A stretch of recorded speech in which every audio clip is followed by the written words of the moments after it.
ਸਤਨਾਮ।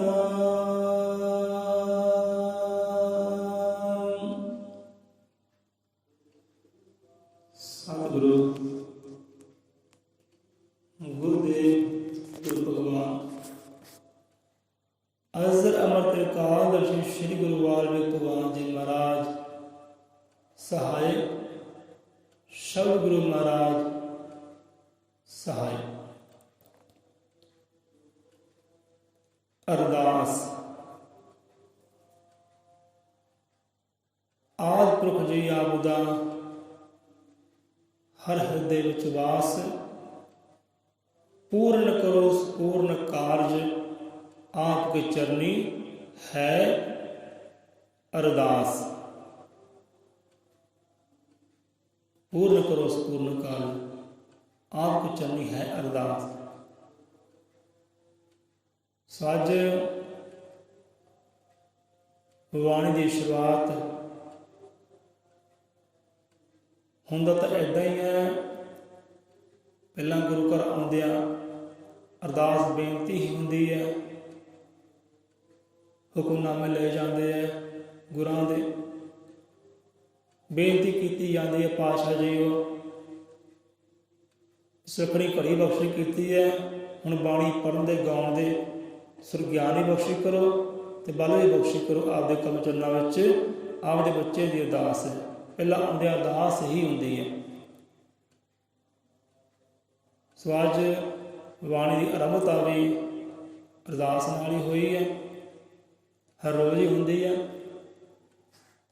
सो अज अरदास बारे 4 बार जिक्र होया अरदास का, बाणी विच 4 बार अरदास का जिक्र होया कि देवी देवते भी वो भी खड़ के निमाणे होके दास बन के परमात्मा अगे अरदास करते, बेनती करते, अरजोई करते हैं, रिक्वेस्ट करते हैं, आसरा लेंदे हो परमात्मा का। सो विशा अपना अज विचार अपना अरदास से ही है। सो विचार विचार तो बहुत लंबा गहरा है, बड़ा प्यारा विषय अरदास उपर। अरदास अरदास करने का भी ढंग तरीका जीव को होना चाहिए कि किदां अरदास करनी है। खड़े होने का, बैठन का, बैठ के भी कर सकते हैं, खड़ के भी अदा कर सकते हैं, पर बैठना किदा खड़िया किदा होना है ये भी ढंग तरीका है। दसते ने पातशाह गुरु महाराज संत महापुरख दसते हैं किदा भाई अरदास करनी है। सतगुरु ज्ञाननाथ महाराज बाणी अंदर समझाते हैं अपने बच्चे ने, पूर्ण जी को, पूर्णनाथ को कि किदा अरदास करनी है। सो निमरता दे नाल, हलीमी दे नाल, नीवें होकर निमाणे बन के, भाव के दास बन के, अरदास इत्थे भी दास आउंदा है कि दास बन के अरदास कर, निमाणा होकर अरदास कर, अंदर श्रद्धा लैके आ, प्रेम लैके आ, इश्क लैके आ, ते अपने आप नूं निशावर कर दे, समर्पित कर दे। जिहदे अगे बेनती कर रहा है ना, जिहदे अगे अरदास कर रहा है, पहला तां तू करके पहला अपने आप नूं समर्पित कर दे पूरी तरह। कहते ना तन भी तेरा तो धन भी तेरा, ये मन भी तेरा, सब कुछ तेरा तेरा है। सो पहला दास वाली भावना लैके आ, अपने आप नूं कुर्बान कर दे, निशावर कर दे, समर्पित कर दे। वो पातशाह नूं, वो परमात्मा नूं, सतगुरु नूं जिहदे अगे अरदास बेनती कर रहा है, पहला काम तो ये कर, तेनों समर्पित करना आ जाए, अपना आप रखना आ जाए गुरु के चरणों में, दास बनना आ जाए। पहला ये कार्य कर, फिर अरदास कर, फिर श्रद्धा लैके आ, अपने सतगुरु की अंदर तस्वीर लैके आ, परमात्मा की अपने अंदर तस्वीर लैके आ। ये महसूस कर कि सतगुरु मेरे सामने है, तो परमात्मा मेरे सामने, मैं ਉਹਦੇ अगे अरदास कर रहे हैं, हाजिर नाजिर जान हर वेले। फिर अरदास कर, करना लैके आ, प्रेम लैके आ, इश्क लैके आ, प्रेम लैके आ, फिर अरदास कर। ਅਰਦਾਸ ਅਰਦਾਸ ਕਰਦੇ ਹਾਂ, ਅਰਦਾਸ ਕਰਦੇ ਨਾਲ ਸਾਨੂੰ ਆਤਮਿਕ ਬਲ ਪ੍ਰਾਪਤ ਹੁੰਦਾ ਹੈ, ਇੱਕ ਆਸ ਮਿਲਦੀ ਹੈ, ਇੱਕ ਸ਼ਕਤੀ ਮਿਲਦੀ ਹੈ, ਇੱਕ ਚਾਨਣ ਮਿਲਦਾ ਹੈ, ਜ਼ਿੰਦਗੀ ਜਿਉਣ ਦਾ ਢੰਗ ਤਰੀਕਾ ਮਿਲਦਾ ਹੈ। ਸੋ ਪ੍ਰੇਮ ਵੱਧਦਾ ਹੈ, ਸ਼ਰਧਾ ਵੱਧਦੀ ਹੈ ਆਪਣੇ ਸਤਿਗੁਰੂ ਦੇ ਨਾਲ, ਪਰਮਾਤਮਾ ਦੇ ਨਾਲ ਅਰਦਾਸ ਕਰਨ ਦੇ ਨਾਲ।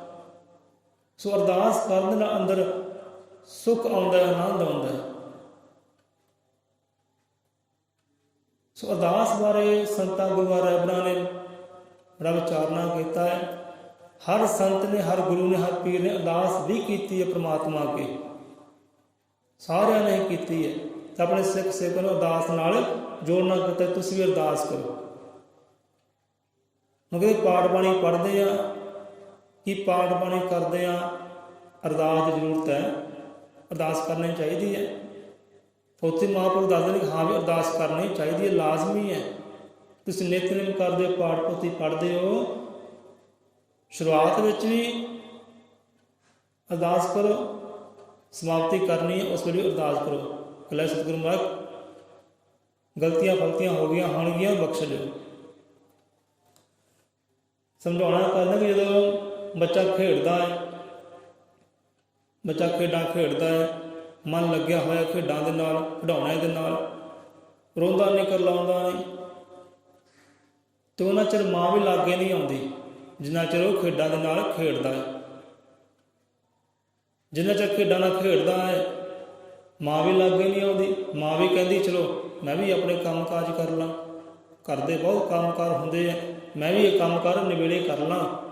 ਬੱਚਾ ਹੁਣ ਚੁੱਪ ਹੈ, ਬੱਤਾ ਆਨੰਦ ਵਿੱਚ ਹੈ, ਖੇਡ ਰਿਹਾ ਹੈ, ਮਸਤੀ ਕਰਦਾ ਹੈ, ਮਾਂ ਉਦੋਂ ਧਿਆਨ ਨਹੀਂ ਕਰਦੀ। ਤੇ ਜਦੋਂ ਬੱਚਾ ਰੋਂਦਾ ਹੈ ਫਿਰ ਮਾਂ ਧਿਆਨ ਕਰਦੀ ਹੈ, ਲੈ ਵੀ ਹੁਣ ਬੱਚੇ ਨੂੰ ਕੋਈ ਭੁੱਖ ਹੈ, ਕੋਈ ਪਿਆਸ ਹੈ, ਹੁਣ ਮੇਰੇ ਪ੍ਰੇਮ ਦੀ ਭੁੱਖ ਹੈ, ਉਹਨੂੰ ਮੇਰੀ ਗੋਦ ਦੀ ਭੁੱਖ ਹੈ, ਹੁਣ ਗੋਦੀ 'ਚ ਲਵਾਂ, ਦੁੱਧ ਪਿਲਾਵਾਂ, ਭੁੱਖ ਮਿਟਾਵਾਂ। ਫਿਰ ਮਾਂ ਹੁੰਦੀ ਬੱਚੇ ਵੱਲ। ਉਹਨਾਂ ਚਿਰ ਮਾਂ ਵੀ ਬੱਚੇ ਵੱਲ ਨਹੀਂ ਹੁੰਦੀ ਜਿੰਨਾ ਚਿਰ ਉਹ ਰੋਂਦਾ ਨਹੀਂ ਹੈ, ਕਰਲਾਉਂਦਾ ਨਹੀਂ ਹੈ। ਮਾਂ ਬੱਚੇ ਵੱਲ ਉਦੋਂ ਹੁੰਦੀ ਜਦੋਂ ਉਹ ਰੋਂਦਾ ਹੈ, ਫਿਰ ਗੋਦੀ 'ਚ ਮਾਂ ਲੈਂਦੀ ਹੈ, ਆ ਜਾ ਬੱਚਾ, ਹੁਣ ਤੈਨੂੰ ਮੇਰੇ ਪ੍ਰੇਮ ਦੀ ਲੋੜ ਹੈ, ਮੇਰੇ ਦੁੱਧ ਦੀ ਲੋੜ ਹੈ। ਉਦੋਂ ਰੋਣਾ ਜ਼ਰੂਰੀ ਹੈ ਬੱਚੇ ਦਾ। ਰੋਵੇਗਾ ਤਾਂ ਪ੍ਰੇਮ ਮਿਲੇਗਾ ਮਾਂ ਦਾ, ਗੋਦ ਮਿਲੇਗੀ ਮਾਂ ਦੀ, ਨਹੀਂ ਤਾਂ ਮਾਂ ਵੀ ਵਿਅਸਤੀ ਹੈ। ਇੱਦਾਂ ਪਰਮਾਤਮਾ ਹੈ, ਪਰਮਾਤਮਾ ਕਿਹੜਾ ਕੋਈ ਇੱਕ ਕੰਮ ਹੈ। ਪਰਮਾਤਮਾ ਸਾਰੇ ਦੁਨੀਆ ਦਾ ਰੱਖਾ ਹੈ, ਦੁਨੀਆ ਸੰਭਾਲ ਕਰ ਰਿਹਾ, ਸਾਰੀ ਦੁਨੀਆ ਨੂੰ, ਸਾਰੇ ਸੰਸਾਰ ਨੂੰ ਰਿਜ਼ਕ ਵੀ ਦੇ ਰਿਹਾ, ਵਸੀਲਾ ਵੀ ਕਰ ਰਿਹਾ, ਉਹਨੂੰ ਵੀ ਬਹੁਤ ਕੰਮ ਹੈ।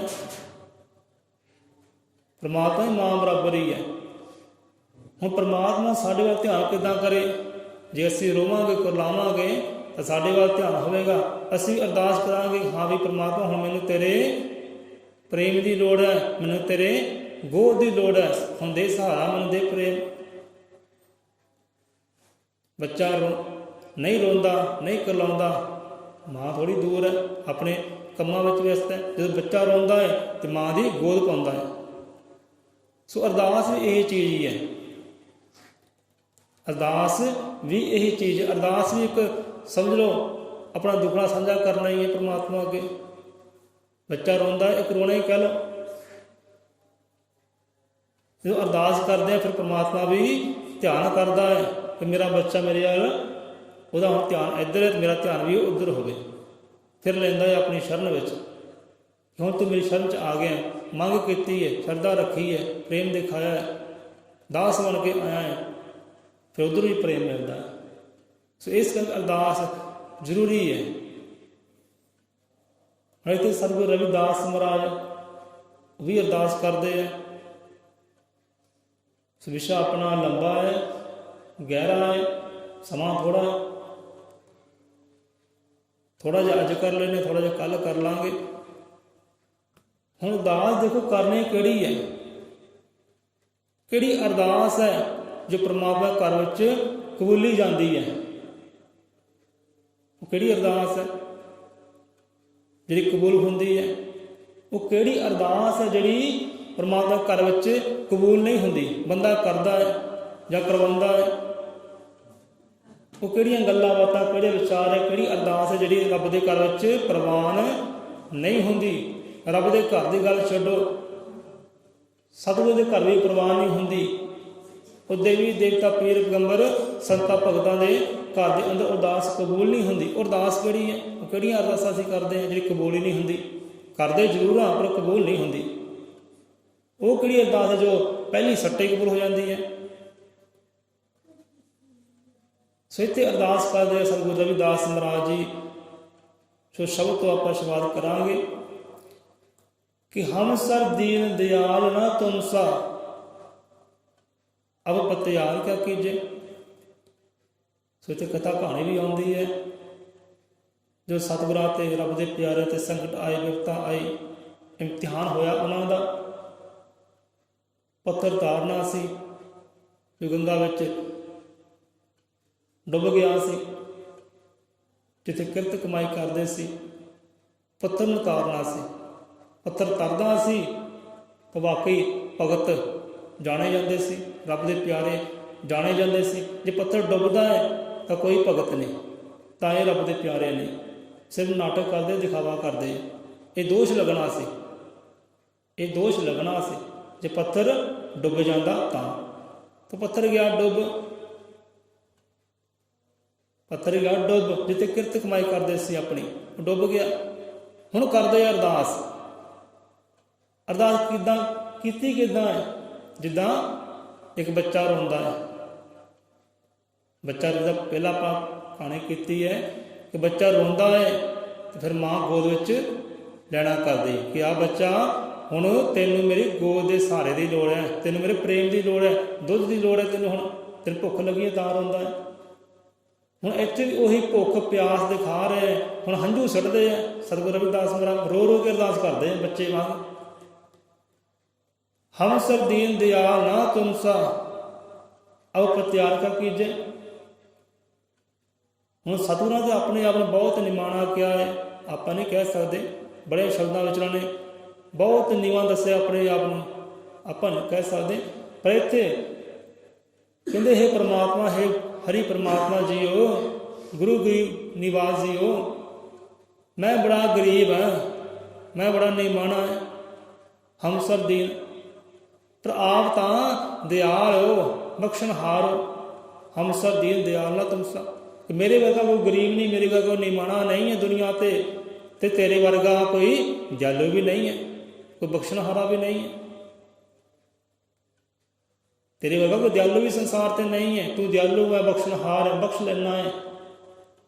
ਜੋ ਕਾਤਲ ਹੈ, ਜੋ ਅਵਗੁਣਾ ਭਰੇ ਹੋਏ, ਉਹਨਾਂ ਨੂੰ ਤੂੰ ਬਖਸ਼ ਲੈਣਾ ਹੈ। ਕਈ ਬਖਸ਼ੇ ਹੈ, ਪਰ ਮੇਰੇ ਤੇ ਵੀ ਹੁਣ ਨਜ਼ਰ ਕਰ, ਮੇਰੇ ਵੱਲ ਵੀ ਧਿਆਨ ਕਰ। ਵਿਪਤਾ ਆ ਗਈ, ਸੰਕਟ ਆ ਗਏ, ਇਮਤਿਹਾਨ ਹੋ ਰਹੇ ਹੈ ਤੇਰੇ ਪਿਆਰੇ ਦੇ, ਹੁਣ ਵਿਪਤਾ ਹਰ। ਇਹ ਅਰਦਾਸ ਹੈ। ਹਮ ਸਰ ਦੀਨ ਦਿਆਲ ਨਾ ਤੁਮ ਸਾ ਅਬ ਪ੍ਰਤਿਆਲ ਕਾ ਕੀਜੇ। ਹੁਣ ਮੈਂ ਕਰਾਂ ਕੀ ਕਰਾਂ ਮੈਂ? ਸੰਕਟ ਆ ਗਏ, ਵਿਪਤਾ ਆ ਗਏ, ਇਮਤਿਹਾਨ ਹੋ ਰਿਹਾ ਤੇਰੇ ਪਿਆਰੇ ਦਾ, ਹੁਣ ਆਪ ਹੀ ਆ ਕੇ ਹਰਨਾ ਕਰ। ਬਚਨੀ ਤੋਰ ਮੋਰ ਮਨ ਮਾਨੇ, ਬਚਨੀ ਤੋਰ ਮੋਰ ਮਨ ਮਾਨੇ, ਜਨ ਕੋ ਪੂਰਨ ਦੀਜੈ, ਪੂਰਨ ਦੀਜੈ। ਹੁਣ ਦਰਸ਼ਨ ਦਾਰੇ ਦੇ ਆ ਕੇ, ਹੁਣ ਸੰਕਟ ਹਰ, ਵਿਪਤਾ ਹਰ। ਤੇਰੇ ਵਚਨ ਮੰਨ ਕੇ, ਤੇਰਾ ਭਾਣਾ ਮੰਨ ਕੇ, ਤੇਰਾ ਹੁਕਮ ਮੰਨ ਕੇ, ਤੇਰੀ ਰਜਾ ਮੰਨ ਕੇ ਤੁਰ ਪਿਆ ਸੀ। ਇਹ ਪ੍ਰਮਾਤਮਾ ਤੇਰੀ ਰਜਾ ਹੈ, ਤੇਰਾ ਭਾਣਾ ਹੈ, ਤੇਰਾ ਭਾਣਾ ਮਿੱਠਾ ਲੱਗੇ। ਕਹਿੰਦੇ ਨਾ ਪਾਤਸ਼ਾਹ ਜੀ ਕਿ ਤੇਰੇ ਭਾਣੇ ਨੂੰ ਮਿੱਠਾ ਮੰਨ ਕੇ, ਤੇਰੇ ਹੁਕਮ ਨੂੰ ਮੰਨ ਕੇ ਤੁਰ ਪਿਆ ਸੀ ਘਰੋਂ। ਹੁਣ ਤੂੰ ਲਾਜ ਰੱਖ, ਪੈਜ ਰੱਖ, ਸੰਭਾਲ ਕਰ। ਕਜਲੇ ਪਰਦੇ ਆ ਕੇ ਬਚਨੀ ਤੋਰ ਮਰ ਮਾਨੇ, ਜਨ ਕੋ ਪੂਰਨ ਦੀਜੇ। ਹੁਣ ਦਰਸ਼ਨ ਦੇ, ਕਸ਼ਟ ਦੂਰ ਹਰ ਕਰ, ਮੇਰੀ ਵਿਪਤਾ ਦੂਰ ਕਰ। ਹੋ ਬਲਬਲ ਜਾਉ ਰਮੀਆਂ ਕਾਰਨ ਅਵਲ ਅਬੋਲ। ਕਹਿੰਦੇ ਆ ਹੋ ਬਲਬਲ ਜਾਉ ਰਮੀਆਂ ਕਾਰਨ। ਹੁਣ ਜੀਵਨ ਵਿੱਚ ਦੁੱਖ ਆਉਂਦਾ ਹੈ, ਕਹਿੰਦੇ ਪ੍ਰਮਾਤਮਾ ਦੀ ਕਰਨੀ। ਜੀਵਨ ਵਿੱਚ ਸੁੱਖ ਆਉਂਦਾ ਹੈ, ਕਹਿੰਦੇ ਪ੍ਰਮਾਤਮਾ ਦੀ ਕਰਨੀ। ਕੋਈ ਦੁਰਘਟਨਾ ਹੋ ਗਈ, ਐਕਸੀਡੈਂਟ ਹੋ ਗਿਆ, ਕਹਿੰਦੇ ਪ੍ਰਮਾਤਮਾ ਦੀ ਕਰਨੀ। ਕੋਈ ਜਨਮ ਹੋ ਗਿਆ, ਕਹਿੰਦੇ ਪ੍ਰਮਾਤਮਾ ਦੀ ਕਰਨੀ। ਕੋਈ ਮਰ ਗਿਆ ਹੈ, ਕਹਿੰਦੇ ਪ੍ਰਮਾਤਮਾ ਦੀ ਕਰਨੀ। ਕਿ ਹਰ ਕਾਰਨ ਦਾ ਕਾਰਨ ਪ੍ਰਮਾਤਮਾ ਨੂੰ ਕਿਹਾ ਜਾਂਦਾ ਹੈ। ਹਰ ਕਾਰਨ ਦਾ ਕਾਰਨ ਉਹ ਬਣਦਾ ਹੈ। ਕਾਰਨ ਕੋਈ ਵੀ ਹੈ, ਪਰ ਕਾਰਨ ਪ੍ਰਮਾਤਮਾ ਬਣਦਾ ਹੈ। ਇੱਦਾਂ ਹੀ ਕਹਿੰਦੇ ਸਾਰੇ। ਭਾਵੇਂ ਕੋਈ ਲੜਾਈ ਝਗੜਾ ਕਰਦਾ ਹੈ ਤਾਂ ਵੀ ਪ੍ਰਮਾਤਮਾ ਦੀ ਕਰਨੀ, ਰੱਬ ਦੀ ਕਰਨੀ। ਕੀ ਜ਼ੋਰ ਹੈ? ਸੋ ਇੱਥੇ ਵੀ ਹੋ ਬਲ ਬਲ ਜਾਉ ਰਮੀਆਂ ਕਾਰ ਨੇ।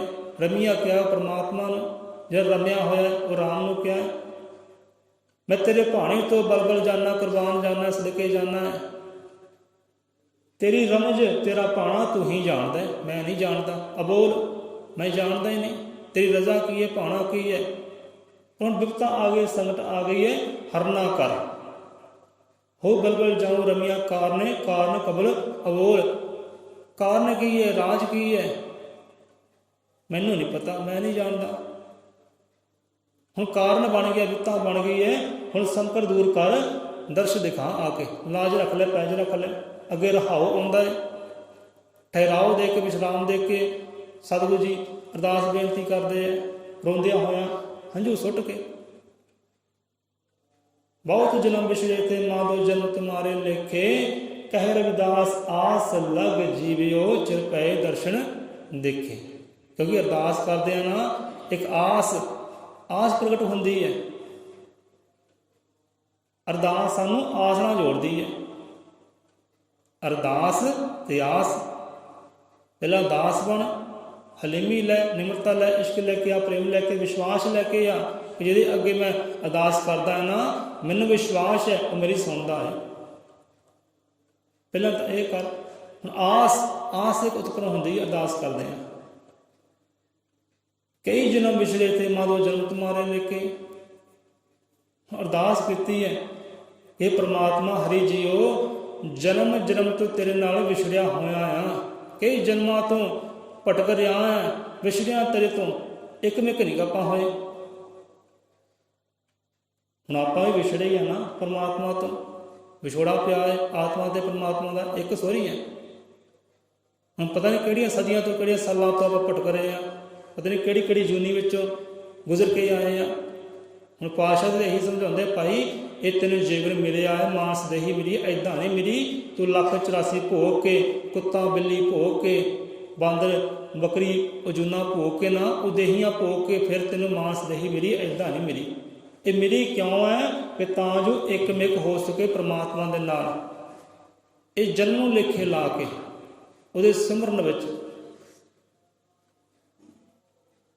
ਇਸੇ ਕਰਕੇ ਅਰਦਾਸ ਦਾਸ। ਪਹਿਲਾਂ ਨਿਸ਼ਾਵਰ ਕਰਨ ਦਾ ਤੈਨੂੰ ਤਰੀਕਾ ਆ ਜਾਏ, ਆਪਣੇ ਆਪ ਨੂੰ ਸਮਰਪਿਤ ਕਰਨ ਦਾ ਤਰੀਕਾ ਆ ਜਾਏ, ਕੁਰਬਾਨ ਕਰਨ ਦਾ ਤਰੀਕਾ ਆ ਜਾਏ। ਪਹਿਲਾਂ ਆਪਣੇ ਆਪ ਨੂੰ ਸਮਰਪਿਤ ਕਰ, ਕੁਰਬਾਨ ਕਰ, ਰੱਖਦੇ ਚਰਨਾਂ ਵਿੱਚ, ਲੇਖੇ ਲਾ ਦੇ ਆਪਣੇ ਜੀਵਨ ਨੂੰ ਉਹਦੇ ਸਿਮਰਨ ਵਿੱਚ, ਭਗਤੀ ਵਿੱਚ। ਸੋ ਬਹੁਤ ਜਨਮ ਵਿਛੜੇ ਤੇ ਮਾਧੋ ਜਨਮ ਤੁਮਾਰੇ ਲੇਖੇ। ਕਈ ਜਨਮਾਂ ਤੋਂ ਤੇਰੇ ਨਾਲ ਵਿਛੜਿਆ ਹੋਇਆ, ਵਿਛੋੜਾ ਪਿਆ ਹੈ। ਆਹ ਜਨਮ ਮਿਲਿਆ ਇਹ ਵੀ ਤੇਰੇ ਲੇਖੇ ਵਿੱਚ ਹੀ ਹੈ, ਤੇਰੇ ਸਿਮਰਨ ਵਿੱਚ ਹੀ ਹੈ, ਤੇਰੀ ਬੰਦਗੀ ਵਿੱਚ ਹੀ ਹੈ। ਹੁਣ ਸਾਡਾ ਮੇਲ ਮਿਲਾਪ ਕਿਉਂ ਨਹੀਂ ਹੁੰਦਾ ਪਰਮਾਤਮਾ ਦੇ ਨਾਲ? ਵਿਛੋੜਾ ਕਿਉਂ ਹੈ ਇਹ ਸਮਝੋ।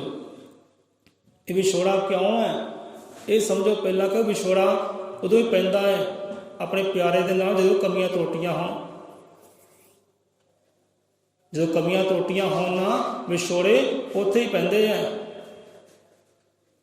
ਹੁਣ ਜੋੜੀ ਪਰਮਾਤਮਾ ਨੇ, ਜੋੜੀ ਪਰਮਾਤਮਾ ਨੇ।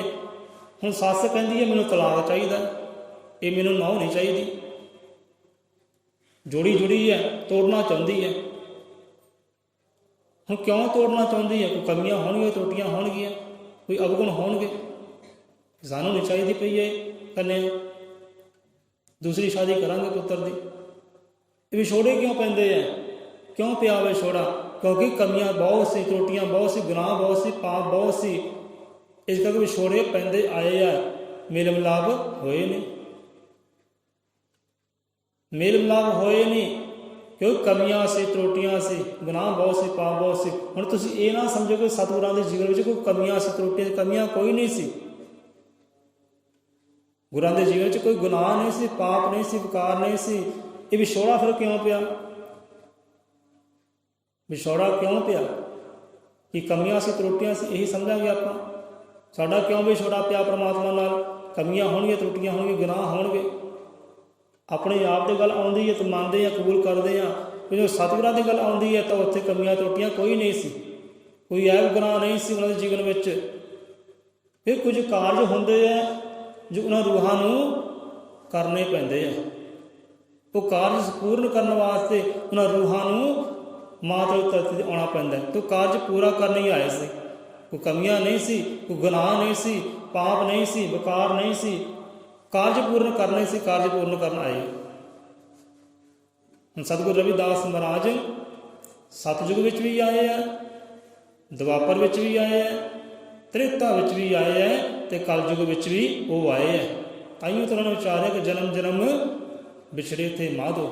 ਹੇ ਮਾਧੋ, ਹੈ ਪ੍ਰਮਾਤਮਾ ਹਰੀ ਜੀਓ, ਜਨਮਾਂ ਜਮਾਤਰਾਂ ਤੋਂ ਤੇਰੇ ਨਾਲ ਵਿਛੜਿਆ ਹੋਇਆ ਆਪਾਂ ਇੱਕਮਿਕ ਹੋਏ ਨਹੀਂ, ਮੇਲ ਮਿਲਾਪ ਹੋਏ ਨਹੀਂ। ਸਤਿਯੁਗ ਵਿੱਚ ਵੀ ਵਿਛੋੜੇ ਪਏ, ਦੁਆਪਰ ਵਿੱਚ ਵੀ ਵਿਛੋੜੇ ਪਏ, ਤ੍ਰੇਤਾ ਵਿੱਚ ਵੀ ਵਿਛੋੜੇ ਪਏ, ਆ ਕਲਯੁਗ ਵਿੱਚ ਹੁਣ ਵਿਛੋੜਾ ਨਾ ਪਾਇਓ। ਹੁਣ ਇੱਕਮਿਕ ਕਰ ਲਿਓ, ਹੁਣ ਦਰਸ਼ਨਦਾਰੇ ਦਿਖਾ ਦਿਓ। ਹੁਣ ਇਹ ਗੱਲ ਇਹ ਨਹੀਂ ਸੀ ਕਿ ਉਹਨਾਂ ਅੰਦਰ ਐਬ ਸੀ, ਗੁਨਾਹ ਸੀ, ਕਮੀਆਂ ਸੀ, ਤਰੋਟੀਆਂ ਨਹੀਂ ਸੀ, ਪਰ ਉਹਨਾਂ ਨੇ ਕਾਰਜ ਕਰਨੇ ਸੀ।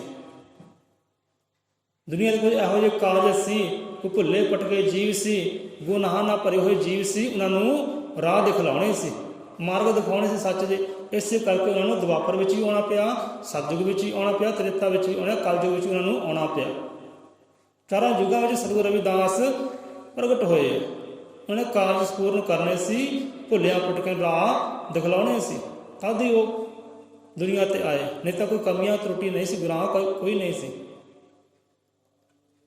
ਹੁਣ ਗੱਲ ਇਹ ਵੀ ਹੈ, ਚਾਰਾਂ ਯੁੱਗਾਂ ਵਿੱਚ ਹਾਜ਼ਰ ਨਾਜ਼ਰ ਹੋਏ, ਪਰ ਨਾਵੇਂ ਅਲੱਗ ਹੋਏ। ਸਤਿਯੁਗ ਵਿੱਚ ਹੋਰ ਨਾਵਾਂ ਸੀ, ਰਾਜੇ ਸੀ, ਮਹਾਰਾਜੇ ਸੀ, ਭਗਤ ਸੀ। ਸਤਿਯੁਗ ਵਿੱਚ ਹੋਰ ਨਾਵਾਂ ਸੀ, ਦੁਆਪਰ ਵਿੱਚ ਹੋਰ ਨਾਵਾਂ ਸੀ, ਤ੍ਰੇਤਾ ਵਿੱਚ ਹੋਰ ਨਾਵਾਂ ਸੀ, ਕਲਯੁਗ ਵਿੱਚ ਹੋਰ ਨਾਵਾਂ ਹੈ। ਕਲਯੁਗ ਵਿੱਚ ਰਵਿਦਾਸ ਕਿਹਾ ਗਿਆ, ਉੱਥੇ ਨੈਣ ਨਕਸ਼ ਵੀ ਹੋਰ ਸੀ, ਚਿਹਰਾ ਵੀ ਹੋਰ ਸੀ। ਕਲਯੁਗ ਵਿੱਚ ਇਹ ਇੱਦਾਂ ਹੁੰਦਾ ਰਿਹਾ, ਭੇਸ ਬਦਲ ਕੇ ਆਉਂਦੇ ਰਹੇ, ਨਾਵਾਂ ਬਦਲ ਕੇ ਆਉਂਦੇ ਰਹੇ, ਪਰ ਅੰਦਰਲੀ ਆਤਮਾ ਜਿਹੜੀ ਨੇ ਉਹ ਉਹੀ ਹੈ। ਉਹ ਆਤਮਾ ਦੇ ਪਰਮਾਤਮਾ ਨੂੰ ਮੇਲ ਮਿਲਾਪ ਨਹੀਂ, ਅੰਦਰਲੀ ਆਤਮਾ ਉਹੀ ਹੈ। ਦੇਹੀ ਬਦਲਦੀ ਰਹੀ, ਨਾਵੇਂ ਬਦਲਦੇ ਰਹੇ। ਸੋ ਚੌਂ ਯੁੱਗਾਂ ਵਿੱਚ ਹਾਜ਼ਰ ਨਾਜ਼ਰ ਹੋਏ ਹੈ, ਆਤਮਾ ਉਹੀ ਹੈ, ਜੋਤ ਉਹੀ ਹੈ, ਪਰ ਜੋਤ ਦੇ ਮੇਲ ਮਿਲਾਪ ਨਹੀਂ ਹੋਏ। ਅਰਜ਼ੋਈ ਕਰਦੇ ਹੰਝੂ ਸੁੱਟ ਕੇ ਕਿ ਜਨਮ ਜਨਮ ਵਿਛੜੇ ਤੇ ਮਾਧੋ ਜਨਮ ਤੁਮਾਰੇ ਲੇਖੇ, ਕਈ ਜਨਮਾਂ ਤੋਂ ਦਾਤਾ ਤੇਰੇ ਨਾਲ ਵਿਛੜਿਆ ਹੋਇਆ ਹੈ, ਹੁਣ ਤੂੰ ਮੇਲ ਮਿਲਾਪ ਕਰ ਲੈ। ਹੁਣ ਇੱਕਮਿਕ ਹੋ ਜਾ ਆਪਣੇ ਭਗਤ ਦੇ ਨਾਲ, ਹੁਣ ਇੱਕਮਿਕ ਕਰ ਲੈ। ਕਈ ਜਨਮ ਵਿਛੜੇ ਤੇ ਮਾਧੋ ਜਨਮ ਤੁਮਾਰੇ ਲੇਖੇ, ਕਹਿ ਰਵਿਦਾਸ ਆਸ ਲੱਗ ਜੀਵਿਓ, ਚਿਰ ਪਏ ਦਰਸ਼ਨ ਦੇਖੇ। ਬੜੇ ਚਿਰ ਹੋ ਗਏ ਹੈ ਵਿਛੋੜੇ ਪਏ ਨੂੰ, ਹੁਣ ਆਸ ਹੈ ਇੱਕਮਿਕ ਹੋ ਜਾ, ਦਰਸ਼ਨ ਦਿਖਾ ਜਾ। ਇਹੀ ਆਸ ਤੇ ਜੀ ਰਿਹਾ, ਇਹੀ ਆਸ ਹੈ। ਇੱਕ ਦਿਨ ਇੱਕਮਿਕ ਹੋਵਾਂਗੇ, ਦਰਸ਼ਨਦਾਰੇ ਹੋਣਗੇ, ਇਹੀ ਆਸ ਲੈ ਕੇ ਜੀ ਰਿਹਾ। ਹੁਣ ਲਾਜ ਰੱਖ, ਪੈਜ ਰੱਖ, ਦਰਸ਼ਨ ਦਿਖਾ ਤੇ ਇੱਕਮਿਕ ਆਪਣੇ ਦਾਸ ਨੂੰ ਕਰ ਲੈ, ਕਿਉਂਕਿ ਦਾਸ ਹੈ। ਹੁਣ ਸਾਡੇ ਵਿੱਚ ਵਿਛੋੜਾ ਪਿਆ ਹੈ ਆਤਮਾ ਦਾ, ਪਰਮਾਤਮਾ ਦਾ। ਕਮੀਆਂ ਹੋਣਗੀਆਂ, ਤਰੋਟੀਆਂ ਹੋਣਗੀਆਂ, ਗੁਨਾਹ ਕੀਤੇ ਹੋਣਗੇ, ਪਾਪ ਕੀਤੇ ਹੋਣਗੇ, ਪਰ ਇਹ ਸਮਾਂ ਦਿੱਤਾ ਹੈ ਪਰਮਾਤਮਾ ਨੇ, ਇਸ ਸੁਲੱਖਣੀ ਘੜੀ ਦਿੱਤੀ ਪਰਮਾਤਮਾ ਨੇ, ਜੀਵਨ ਦਿੱਤਾ ਕਿ ਇਸ ਜੀਵਨ ਵਿੱਚ ਹੀ ਤੂੰ ਆਪਣੇ ਆਪ ਨੂੰ ਲੇਖੇ ਲਾ ਕੇ ਦਾਸ ਵਾਲੀ ਭਾਵਨਾ ਲੈ ਕੇ ਮੇਰੇ ਨਾਲ ਇੱਕਮਿਕ ਹੋ ਸਕਦਾ ਹੈ। ਇੱਕ ਮੌਕਾ ਦਿੱਤਾ ਹੈ, ਇਹ ਮੌਕਾ ਦਿੱਤਾ ਹੈ, ਉਹ ਆਪਾਂ ਇਹ ਮੌਕਾ ਨਾ ਗਵਾਈਏ, ਉਹਦੇ ਕਮਲ ਚੱਲਣ ਦਾ ਆਸਰਾ ਲਈਏ ਤੇ ਇੱਕਮਿਕ ਹੋਈਏ। ਹੁਣ ਇੱਥੇ ਆ ਕੇ ਫਿਰ ਜਦੋਂ ਇਹ ਅਰਦਾਸ ਕੀਤੀ ਸਤਿਗੁਰੂ ਰਵਿਦਾਸ ਜੀ ਨੇ, ਉੱਥੇ ਫਿਰ ਪੱਥਰ ਵੀ ਤਰ ਗਏ ਹੈ ਤੇ ਪ੍ਰਮਾਤਮਾ ਨੇ ਆਪਣੇ ਨਾਲ ਇੱਕਮਿਕ ਵੀ ਕਰ ਲਿਆ ਹੈ। ਬੋਲੇ ਸੋ ਨਿਰਭੈ ਜਗਤ ਗੁਰੂ ਸਤਿਗੁਰੂ ਰਵਿਦਾਸ ਮਹਾਰਾਜ ਜੀ ਕੀ ਜੈ। ਜੋ ਪ੍ਰਤੱਖ ਜਾਣ ਕੇ ਅਰਦਾਸ ਕੀਤੀ ਹੈ ਨਾ, ਨੀਵਾਂ ਹੋ ਕੇ ਦਾਸ ਬਣ ਕੇ ਅਰਦਾਸ ਕੀਤੀ ਹੈ, ਤੇ ਪਰਮਾਤਮਾ ਉੱਥੇ ਪ੍ਰਗਟ ਵੀ ਹੋਇਆ ਹੈ। ਉਹ ਪੱਥਰ ਵੀ ਤਾਰ ਦਿੱਤਾ ਹੈ ਜੋ ਗੰਗਾ ਵਿੱਚ ਸੁੱਟਿਆ ਸੀ ਜਲ ਦੇ ਅੰਦਰ, ਹੁਣ ਇੱਕਮਿਕ ਵੀ ਆਪਣੇ ਪਿਆਰੇ ਨੂੰ, ਆਪਣੇ ਦਾਸ ਨੂੰ ਕਰ ਲਿਆ ਹੈ। ਹੁਣ ਜਿਹੜਾ ਰਾਜਾ ਇਮਤਿਹਾਨ ਲੈ ਰਿਹਾ ਸੀ, ਉਹੀ ਰਾਜੇ ਨੇ ਕੀਤਾ ਕੀ ਹੈ, ਹੁਣ ਬਿਠਾਇਆ ਹਾਥੀ ਦੇ ਉੱਪਰ, ਬਿਠਾਇਆ ਪਾਲਕੀ ਉੱਪਰ, ਤੇ ਸਾਰੇ ਕਾਸ਼ੀ ਸ਼ਹਿਰ ਦੀ ਯਾਤਰਾ ਕੀਤੀ ਹੈ ਹਾਥੀ ਤੇ ਬਿਠਾ ਕੇ। ਇੱਥੇ ਹੁਣ ਇੱਕਮਿਕ ਕਰ ਲਿਆ ਹੈ ਪਰਮਾਤਮਾ ਨੇ, ਆਪਣੇ ਅੰਦਰ ਸਮਾਉਣਾ ਕਰ ਲਿਆ ਹੈ। ਸੋ ਇਹ ਅਰਦਾਸ ਕਬੂਲ ਕੀਤੀ ਹੈ ਪਰਮਾਤਮਾ ਨੇ ਸਤਿਗੁਰੂ ਰਵਿਦਾਸ ਜੀ ਦੀ। ਸਮਾਂ ਦੌੜਾ ਜਾ ਰਿਹਾ, ਸੋ ਇੱਥੇ ਹੀ ਆਪਾਂ ਵਿਸ਼ਰਾਮ ਲੈਂਦੇ ਹਾਂ। ਸੋ ਕੱਲ੍ਹ ਦੇ ਵਿਚਾਰ ਕੱਲ੍ਹ ਕਰ ਲਾਂਗੇ। ਕਿਹੜੀ ਅਰਦਾਸ ਹੈ 'ਚ ਪ੍ਰਮਾਤਮਾ ਪਹਿਲੀ ਸੱਟੇ ਕਬੂਲ ਕਰਦਾ ਹੈ। ਉਹ ਕਿਹੜੀਆਂ ਅਰਦਾਸਾਂ ਹਨ, ਕਿਹੜੀਆਂ ਸਾਡੀਆਂ ਖਵਾਇਸ਼ਾਂ ਹਨ ਜਿਹੜੀਆਂ ਕਦੇ ਕਬੂਲ ਹੁੰਦੀਆਂ ਹੀ ਨਹੀਂ ਰੱਬ ਦੇ ਘਰ? ਉਹ ਕਿਹੜੀ ਅਰਦਾਸ ਹੈ ਜਿਹੜੀ ਕਦੇ ਕਬੂਲ ਹੁੰਦੀ ਨਹੀਂ? ਆਪਾਂ ਕਰਦੇ ਜ਼ਰੂਰ ਹਾਂ। ਸੋ ਥੋੜ੍ਹਾ ਜਿਹਾ ਆਪਾਂ ਚਾਨਣਾ ਪਾ ਦਿੰਦੇ ਹਾਂ ਕਿ ਮਹਾਂਪੁਰਖਾਂ ਨੂੰ ਕਹਿਣ ਲੱਗੇ ਕਿ ਮਹਾਂਪੁਰਖੋ ਉਹ ਕਿਹੜੀ ਅਰਦਾਸ ਹੈ ਜੋ ਰੱਬ ਦੇ ਘਰ, ਅੱਲਾ ਦੇ ਘਰ ਕਬੂਲੀ ਜਾਂਦੀ ਹੈ? ਸਾਨੂੰ ਸਾਡੇ ਘਰ ਦੇ ਕਹਿੰਦੇ ਕਿ ਸਾਡੇ ਵਾਸਤੇ ਅਰਦਾਸ ਕਰੋ, ਬੇਨਤੀ ਕਰੋ, ਪਰ ਸਾਡੇ ਮਨ 'ਚ ਵੀ ਇਹ ਗੱਲ ਕਈ ਵਾਰ ਆਈ ਹੈ, ਅਸੀਂ ਪ੍ਰਤੱਖ ਹੋ ਕੇ ਦੇਖਿਆ ਵੀ ਹੈ, ਮਹਿਸੂਸ ਵੀ ਕੀਤਾ ਹੈ, ਆਪਣੇ ਲਈ ਅਰਦਾਸਾਂ ਕੀਤੀਆਂ, ਪਰ ਜਿਹੜੀਆਂ ਅਰਦਾਸਾਂ ਆਪਣੇ ਲਈ ਕੀਤੀਆਂ ਨਾ ਉਹ ਕਦੀ ਕਬੂਲ ਹੋਈਆਂ ਹੀ ਨਹੀਂ। ਜਿਹੜੀ ਅਰਦਾਸ ਦੂਸਰੇ ਵਾਸਤੇ ਕਰਦੇ ਹਾਂ ਉਹ ਕਬੂਲ ਹੋ ਜਾਂਦੀ ਹੈ। ਉੱਥੇ ਅਸੀਂ ਕਥਾ ਕਹਾਣੀ ਵੀ ਕੀਤੀ ਸੀ ਸਤਿਗੁਰਾਂ ਦੀ।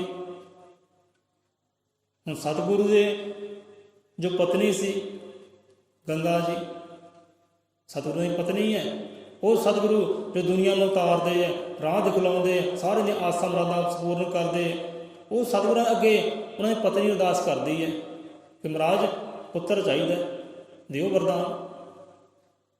ਹੁਣ ਸਤਿਗੁਰੂ ਮਹਾਰਾਜ ਨੇ ਅਰਦਾਸ ਨਹੀਂ ਕੀਤੀ ਕਿ ਸਾਡੀ ਕੀਤੀ ਹੋਈ ਅਰਦਾਸ ਰੱਬ ਦੇ ਘਰ ਪ੍ਰਵਾਨ ਨਹੀਂ ਹੋਣੀ, ਕਿਉਂਕਿ ਅਸੀਂ ਅਰਦਾਸ ਕਰਨੀ ਆਪਣੇ ਵਾਸਤੇ ਕਰਨੀ ਹੈ, ਅਤੇ ਜੋ ਅਸੀਂ ਆਪਣੇ ਵਾਸਤੇ ਕਰਦੇ ਹਾਂ ਮੰਗ ਪਰਮਾਤਮਾ ਤੋਂ ਉਹ ਕਦੇ ਕਬੂਲ ਹੁੰਦਾ ਹੀ ਨਹੀਂ ਹੈ, ਉਹ ਕਦੇ ਕਬੂਲ ਨਹੀਂ ਹੁੰਦਾ। ਜੋ ਅਰਦਾਸ, ਜੋ ਅਰਜ਼ੋਈ ਦੂਸਰੇ ਵਾਸਤੇ ਕਰਦੇ ਆ ਪਰਮਾਤਮਾ ਇਹਨੂੰ ਸੁੱਖ ਦੇ, ਉਹ ਪਹਿਲੀ ਸੱਟੇ ਸੁਣਦਾ ਹੈ। ਥੋੜ੍ਹੀ ਦੇਰੀ ਹੋ ਸਕਦੀ ਹੈ ਪਰ ਸੁਣੇਗਾ। ਜੋ ਅਸੀਂ ਦੂਸਰੇ ਵਾਸਤੇ ਕਰਦੇ ਹਾਂ, ਜੋ ਮੰਗ ਦੂਸਰੇ ਵਾਸਤੇ ਕਰਦੇ ਹਾਂ, ਸੁੱਖ ਚਾਹੁੰਦੇ ਹਾਂ, ਪਰਮਾਤਮਾ ਇਹਨੂੰ ਸੁੱਖ ਦੇ, ਆਨੰਦ ਦੇ, ਆਹ ਚੀਜ਼ ਦੀ ਮੰਗ ਕਰਦਾ ਇਹਨੂੰ ਦੇ, ਤੋ ਪਰਮਾਤਮਾ ਕਬੂਲ ਕਰਦਾ। ਆਪਣੇ ਵਾਸਤੇ ਮੰਗਦੇ ਹਾਂ ਤਾਂ ਕਬੂਲ ਨਹੀਂ ਕਰਦਾ। ਉਸ ਮਹਾਂਪੁਰਖ ਦੱਸਦੇ ਨੇ ਫਰੀਦ ਸਾਹਿਬ ਜੀ, ਕਹਿੰਦੇ ਅਰਦਾਸ ਉਹ ਕਬੂਲ ਹੁੰਦੀ ਹੈ ਰੱਬ ਦੇ ਘਰ ਜਿਹੜੀ ਦੂਜੇ ਵਾਸਤੇ ਕੀਤੀ ਜਾਵੇ, ਆਪਣੇ ਵਾਸਤੇ ਕਰਦੇ ਹਾਂ ਉਹ ਕਬੂਲੀ ਨਹੀਂ ਜਾਂਦੀ। ਜੇ ਆਪਣੇ ਵਾਸਤੇ ਅਰਦਾਸ ਕਰਾਉਣੀ ਹੈ ਨਾ ਉਹ ਦੂਜੇ ਤੋਂ ਕਰਵਾਓ, ਆਪ ਨਾ ਕਰੋ, ਉਹ ਦੂਜੇ ਤੋਂ ਕਰਵਾਓ। ਤਾਈਓ ਤਾਂ ਸਤਿਗੁਰੂ ਮਹਾਰਾਜ ਨੇ ਬਾਬਾ ਬੁੱਢਾ ਜੀ ਵੱਲ ਤੋਰਿਆ ਸੀ ਕਿ ਜਾਓ, ਬਾਬਾ ਬੁੱਢਾ ਜੀ ਬੈਠੇ ਨੇ, ਬੜੇ ਗਿਆਨੀ ਹੈ, ਉਹਨਾਂ ਅੱਗੇ ਅਰਦਾਸ ਕਰੋ ਜਾ ਕੇ, ਉਹ ਪੂਰਨ ਕਰਨਗੇ। ਤਾਂ ਉੱਧਰ ਜਾ ਕੇ ਅਰਦਾਸ ਪੂਰਨ ਹੋਈ ਸੀ। ਇਸ ਕਰਕੇ ਅਰਦਾਸ ਕਰਨੀ ਹੈ। ਹੁਣ ਆਪਣੇ ਵਾਸਤੇ ਕਿੱਦਾਂ ਅਰਦਾਸ ਕਰੀਏ? ਆਪ ਅਰਦਾਸ ਕਰਨੀ ਹੋਵੇ ਆਪਣੇ ਵਾਸਤੇ ਕਿੱਦਾਂ ਅਰਦਾਸ ਕਰੀਏ? ਆਪਣੇ ਵਾਸਤੇ ਅਰਦਾਸ ਕਰਨੀ ਨਾ ਉਹ ਕਰਮ ਚੰਗੇ ਕਰੋ, ਆਪਣੇ ਕਰਮ ਚੰਗੇ ਕਰੋ, ਆਪਣੀ ਨੀਤ ਚੰਗੀ ਕਰੋ, ਤਾਂ ਜੋ ਦੂਜਾ ਕਵੇ ਕਿ ਪਰਮਾਤਮਾ ਇਹਨੂੰ ਦੇ, ਇਹਨੂੰ ਆਨੰਦ ਦੇ, ਇਹਨੂੰ ਸੁੱਖ ਦੇ, ਇਹ ਬੰਦੇ ਦਾ ਭਲਾ ਕਰ, ਇਹ ਬੰਦੇ ਦੇ ਅੰਗ ਸੰਗ ਸਹਾਈ ਹੋ। ਇਹੋ ਜਿਹੀ ਕਰਨੀ ਕਰ ਲਓ ਕਿ ਦੂਜੇ ਦੇ ਮੁੱਖ ਚੋਂ ਨਿਕਲੇ ਤੁਹਾਡੇ ਵਾਸਤੇ ਅਰਦਾਸ, ਇਹੋ ਜਿਹੀ ਕਰਨੀ ਕਰ ਲਓ। ਉਹ ਅਰਦਾਸ ਜਿਹੜੀ ਕਬੂਲੀ ਜਾਂਦੀ ਹੈ ਜਿਹੜਾ ਦੂਜਾ ਕਰਦਾ ਕਿ ਪ੍ਰਮਾਤਮਾ ਤੇਰਾ ਬੱਚਾ ਹੈ, ਤੇਰਾ ਭਗਤ ਹੈ, ਬੜੀ ਤੇਰੀ ਸਿਫਤ ਕਰਦਾ ਹੈ, ਸਲਾਹ ਕਰਦਾ ਹੈ, ਤੂੰ ਇਹਨੂੰ ਆਨੰਦ ਦੇ, ਇਹਨੂੰ ਚੜ੍ਹਦੀ ਕਲਾ ਦੇ। ਜਿੱਦਾਂ ਆਪਾਂ ਕੀਤਾ ਕਰਮ, ਆਪਾਂ ਦਿੱਤਾ ਕਿਸੇ ਨੇ ਪਾਣੀ, ਆਪਾਂ ਦਿੱਤੀ ਕਿਸੇ ਨੇ ਰੋਟੀ, ਹੁਣ ਦੂਜਾ ਬੰਦਾ ਕੀ ਕਹੇਗਾ? ਲਈ ਪਰਮਾਤਮਾ ਤੇਰੇ ਭੰਡਾਰੇ ਭਰੇ ਰੱਖੇ, ਪਰਮਾਤਮਾ ਤੈਨੂੰ ਤੰਦਰੁਸਤੀ ਦੇਵੇ, ਪਰਮਾਤਮਾ ਤੇਰਾ ਭਲਾ ਕਰੇ, ਧੀਆਂ ਪੁੱਤਰਾਂ ਨੂੰ ਬਰਕਤ ਦੇ। ਇਹੀ ਬੰਦਾ ਕਹਿੰਦਾ ਨਾ। ਕੋਈ ਸੰਤ ਘਰ ਵਿੱਚ ਆਉਂਦਾ ਹੈ, ਕੋਈ ਭਿਖਾਰੀ ਘਰ ਵਿੱਚ ਆਉਂਦਾ ਹੈ, ਆਪਾਂ ਦਿੰਦੇ ਹਾਂ, ਆਟਾ ਦਿੰਦੇ ਹਾਂ, ਚੌਲ ਦਿੰਦੇ ਹਾਂ, ਕੋਈ ਪੈਸਾ ਦਿੰਦੇ ਹਾਂ, ਉਹ ਅੰਦਰੋਂ ਇਹੀ ਕਹਿੰਦਾ ਨਾ, ਲੈ ਸਾਈਂ ਤੇਰਾ ਭਲਾ ਕਰੇ। ਬਸ ਇਹੋ ਜਿਹੀ ਕਰਨੀ ਕਹਿੰਦੇ ਕਰ ਲਓ। ਬਸ ਇਹੀ ਅਰਦਾਸ ਉਹ ਰੱਬ ਦੇ ਘਰ ਪ੍ਰਵਾਨ ਹੁੰਦੀ ਹੈ।